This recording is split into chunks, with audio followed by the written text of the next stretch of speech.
Hello and welcome back to another episode of Measurement in a Minute. I'm your host, Justin Kozak with Lakeside Process Controls. In today's video, we're continuing our discussion around RoseMat micromotion flow meter technologies. In particular, we're talking about entrained air and how and why it impacts flow measurements.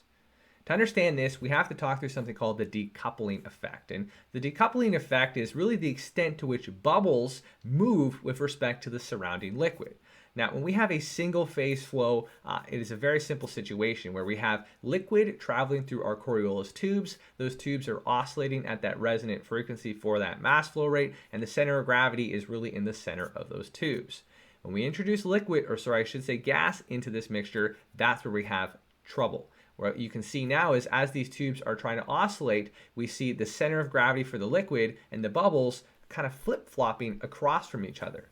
And here's the analogy. Think about if you had, a balloon you filled with air and then you half filled it up with water. Okay, now shake that balloon and try to shake it to some sort of consistent frequency, some consistent periodic basis. That's going to be very challenging. And you're going to feel the water swish-sloshing around and the air moving in the opposite direction. That is the decoupling effect. And we want to minimize that where possible, because the greater this effect, the greater the impact on our measurement. And really, this could even stall out the flow meter and it would stop working if it is so significant. So we want to reduce this where possible, have those bubbles be closer and more in line with the center of gravity for the liquid.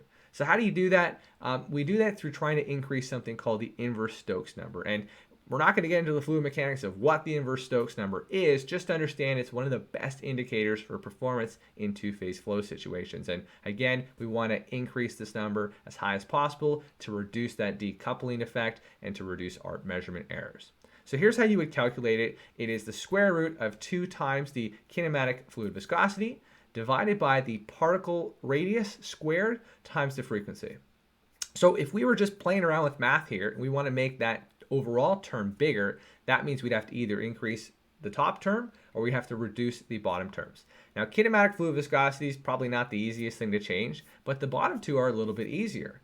Okay, and these are the ones that we want to focus on, and we'll talk about more in our next video how you can impact these. But particle radius is the bubble size. If we can make those bubbles smaller and smaller and smaller, that's going to reduce the overall measurement errors, as well as the frequency. The frequency is actually the frequency that the Coriolis flow meter is operating at, and we have ways of reducing the frequency by selecting the most appropriate Coriolis flow meter. And that's how we're going to reduce our measurement errors in these applications. Should you have any questions with Micromotion's Coriolis flow meters or any other of our products, please reach out to us at www.lakesidecontrols.com. Thanks and have a great day.